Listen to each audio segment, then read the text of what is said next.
कहानी की शुरुआत होती है इयन नाम के लड़के से, जो एक बैंक में चेक लेकर कुछ पैसे निकालने गया। उसने कैशियर के बताए कागजों पर साइन किए और पैसे लेकर निकल गया, पर उसके जाते ही कैशियर की सिट्टी पिट्टी गुम हो गई, क्योंकि उसने देखा कि वो चेक तो नकली था और उसमें लिखा था कि वो बैंक लूटने के लिए माफी चाहता है। फिर हम देखते हैं कि इससे कुछ दिन पहले इयन और उसके पिता विसेंटे एक दुकान में कुछ खरीदने गए। विसेंटे अंदर गया और इयन बाहर ही उसका इंतजार कर रहा था। इधर दुकान में विसेंटे ने कुछ शराब की बोतल्स अपनी जैकेट में छुपा ली और इयन को इशारा कर दिया।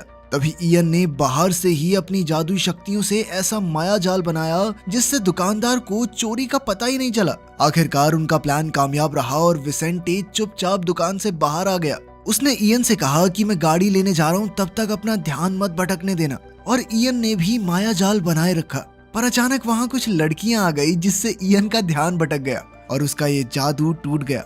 उसी पल दुकानदार को चोरी का पता चल गया और वो हथौड़ा लेकर विसेंटे के पीछे दौड़ी। फिर उसने इयन को देख लिया तो वो उसकी तरफ बढ़ी, लेकिन उसके कुछ करने से पहले ही इयन ने उसे पीछे हट जाने को कहा। अब उस औरत ने गुस्से में इयन पर हमला करने की कोशिश की तो इयन ने बचाव में अपनी बंदूक बाहर निकाल ली, पर जब वो रुकी नहीं तो अचानक इयन ने उस पर गोली चला दी। उसी पल वो औरत जमीन पर गिर पड़ी और उसके पेट से खून बहने लगा। इससे पहले कि कोई उन्हें देखता, विसेंटे तुरंत इयन को लेकर गाड़ी में भाग निकला।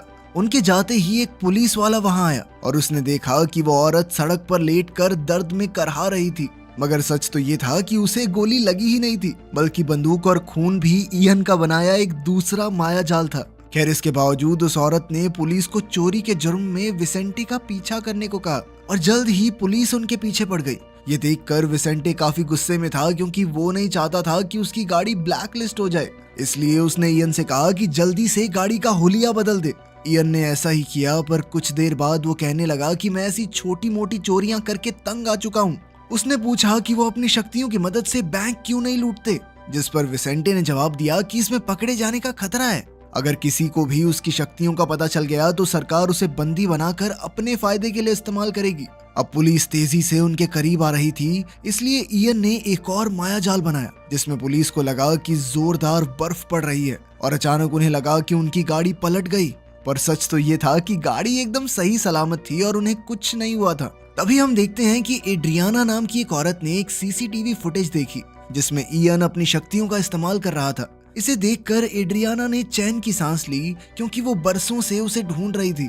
खैर, अगली सुबह इयन ने एक डरावना सपना देखा जिसमें अर्ज़ला नाम की एक औरत चिल्ला रही थी और उसकी गोद में एक बच्चा था। तभी इयन की आंख खुल गई और विसेंटे ने उसके जन्मदिन पर उसे बधाई दी। विसेंटे उसके लिए कुछ खास बना रहा था तो इयन ने उसका शुक्रिया अदा किया। पर कुछ देर बाद इयन ने कहा कि वो अपना जन्मदिन मनाने आर्केड में जा रहा है। वहीं दूसरी ओर हम कल वाले पुलिस वाले को देखते हैं, जो अपनी एक दोस्त को बता रहा था कि कैसे कल तेज बर्फबारी की वजह से वो चोरों को पकड़ नहीं सके। लेकिन उसकी दोस्त को उस पर यकीन नहीं हुआ, क्योंकि इस इलाके में आज तक कभी बर्फबारी हुई ही नहीं। इस दौरान हम देखते हैं कि परसेप्टर नाम का एक आदमी चुपके से उनकी बातें सुन रहा था। उसने सुना कि कुछ खास एजेंट्स इयन और विसेंटे को ढूंढ रहे हैं, तो उसने भी उनका पीछा करना शुरू कर दिया। शाम के समय एड्रियाना ने अपनी आदमियों के साथ विसेंटे को उसकी बोट पर ढूंढ लिया, लेकिन इयन वहां मौजूद नहीं था। एड्रियाना ने कहा कि वो एजेंसी की तरफ से आई है। ऐसा लग रहा था कि वो पहले एक दूसरे को जानते थे। असल में वो दोनों एक खास ऑर्गेनाइजेशन के लिए काम करते थे, जो इयन जैसे लोगों पर एक्सपेरिमेंट करती थी। अब एड्रियाना ने विसेंटे से इयन की जानकारी हासिल करने के लिए उस पर अत्याचार करने शुरू किए, पर जल्द ही उसे खबर मिली कि इयन का पता लग गया है। इसके बाद एजेंसी के लोग इयन को अगवा करने पहुंच गए, पर वहां परसीवर पहले से मौजूद था। जब उसने एड्रियाना के आदमियों को देखा तो उसने उन पर हमला करके इयन को बचाने की कोशिश की। फिर उसने एड्रियाना को चेतावनी दी कि वो यहीं मौजूद है। एड्रियाना जानती थी कि परसीवर कितना ताकतवर है, इसलिए उसने अपने आदमियों को हर हाल में परसीवर को रोकने को कहा, क्योंकि वो उसे इयन तक पहुंचने नहीं दे सकती थी। अब परसीवर उनका नया टारगेट बन चुका था, पर उसने खुद को बचाने के लिए एजेंट्स को एक भ्रम में डाल दिया। इधर इयन ने उसे देखा तो उसे एहसास हुआ कि उसकी तरह और भी लोग मौजूद हैं जो माया जाल बना सकते हैं। खैर, जल्द ही कई सारे एजेंट्स ने एक साथ परसीवर पर हमला बोलकर उसे पकड़ लिया और उसके सर पर लोहे का मास्क लगा दिया गया। तभी वहां एस्टर नाम की औरत और कुछ एजेंट्स आए जो इयन को पकड़कर एड्रियाना से मिलवाने ले गए। अब वो वैन में एड्रियाना के पास गए, जहां विसेंटे पहले से बेहोश पड़ा था। तब इयन के कुछ कहने से पहले ही एड्रियाना ने इयन के सर पर लोहे का मास्क लगाया और उसका ब्लड सैंपल लेकर जांच के लिए लैब में भेज दिया। वहीं दूसरी ओर परसीवर ने उन सभी एजेंट्स की हड्डी पसली एक कर दी जिन्होंने उसे पकड़ा था। फिर उसने लोहे का मास्क उतारा और एड्रियाना की वैन को रोकने निकल पड़ा, पर तब तक काफी देर हो चुकी थी। कुछ समय बाद एड्रियाना ने इयन के सर से लोहे का मास्क उतारा और बताया कि वो एजेंसी के हेडक्वार्टर्स में है। इयन ने उससे पूछा कि आखिर वो चाहती क्या है, तो एड्रियाना ने उसे द अवेयरनेस नाम की एक ऑर्गेनाइजेशन के बारे में बताया। उसने बताया कि ये ऐसे लोगों की ऑर्गेनाइजेशन है जो अपनी शक्तियों से पूरी दुनिया को चलाते हैं। एड्रियाना ने बताया कि परसेप्टर इस ऑर्गेनाइजेशन का आखिरी मेंबर है और वो इयन को अपने साथ मिलाना चाहता है। अब एड्रियाना चाहती थी कि इयन उसे वो फॉर्मूला बताए जिससे उसे ये शक्तियां मिली हैं। असल में इसके जरिए वो परसेप्टर को मारने का तरीका ढूंढना चाहती थी।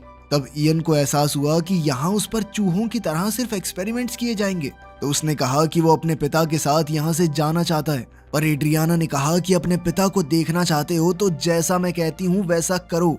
एड्रियाना ने उसे एक खास तरह का माया जाल बनाने को कहा।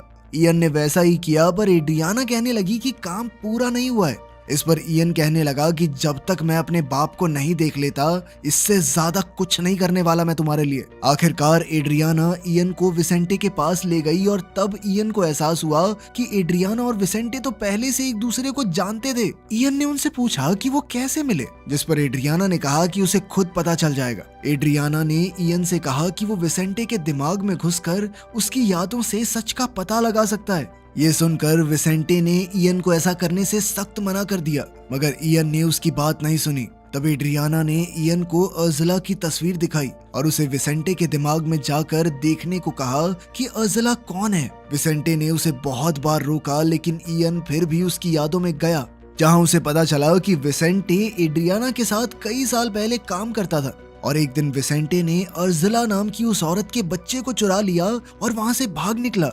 तभी अचानक इयन उसकी यादों से बाहर आ गया और एड्रियाना ने उससे पूछा कि उसने क्या देखा। इयन ने उसे उस बच्चे के बारे में बताया जो विसेंटे ने चुराया था। तब जाकर इयन को एहसास हुआ कि वो बच्चा कोई और नहीं बल्कि वो खुद है, यानी विसेंटे उसका असली बाप नहीं है और वो औरत अर्ज़ला जो उसके सपने में आई थी वो ही उसकी माँ है। इस पर एड्रियाना कहने लगी कि हो सकता है तुम्हारी माँ अब भी जिंदा हो और मैं तुम्हें उसे ढूंढने में मदद कर सकती हूँ। खैर, फिर वो इयन का ब्लड एनालिसिस देखने के लिए कमरे से बाहर चली गई। इसके बाद वो अपने बॉस से मिली और उसे बताया कि इयन की रिपोर्ट्स ठीक नहीं आई हैं। असल में उन्हें इयन के खून में उसकी शक्तियों का कोई फॉर्मूला नहीं मिला। उसकी ब्लड रिपोर्ट बिल्कुल एक आम इंसान जैसी थी। उसके बॉस को भी ये बात कुछ समझ सी नहीं आई। तो एड्रियाना ने कहा कि इसका सिर्फ एक ही मतलब है कि इयन को ये शक्तियां अपने माँ बाप से मिली हैं और वो इनके साथ ही पैदा हुआ था। उसके बॉस को कुछ समझ नहीं आया, तो एड्रियाना ने बताया कि अर्ज़ला और इयन के पिता दोनों के शरीर में वो फॉर्मूला मौजूद था। अब बॉस ने एड्रियाना से कहा कि इससे पहले इयन बेहद ताकतवर हो जाए उन्हें उसे खत्म करना होगा, लेकिन एड्रियाना का कहना था कि वो म्यूल के खिलाफ लड़ने में उनके काम आ सकता है। फिर अगले दिन एस्टर नाम की औरत इयन से मिलने पहुंची और यहाँ से भागने में उसकी मदद करने का ऑफर दिया। अब इयन उसके साथ चल पड़ा तो एस्टर ने रास्ते में आने वाले सभी गार्ड्स को चुटकियों में हरा दिया।